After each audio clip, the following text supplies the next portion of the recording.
8 taong gulang na bata sa Batangas City na mahilig sa geography at kabisado ang national flags ng iba't ibang bansa. Kilalanin natin sa report ni Hazel Alviar ng GMA Regional TV Balitang Southern Tagalog.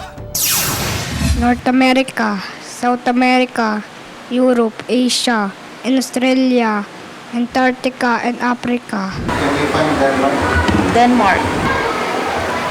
Katabi ni Germany. Siya si Dave Kairan Ramirez, ang grade 2 pupil na batang genyo na nagpabilib hindi lang sa kanyang mga magulang kundi maging sa kanyang mga kaklase at mga guro. Sa edad na 8 ay sa ulado na niya ang mahigit 100 national flags ng iba't ibang bansa, ang capital city at maging kung saang kontinente sila nabibilang. Brazil, Brasilia, India, New Delhi, Australia, Canberra, Thailand, Bangkok, Italy, Rome, Ethiopia.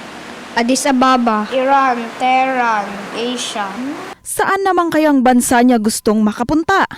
United States. Ayon sa mami ni Dave, 3 taong gulang pa lamang daw nang makahiligan ni Dave ang geography. Ang aking bayaw, tuwing gabi po kasi ang anak ko naandoon.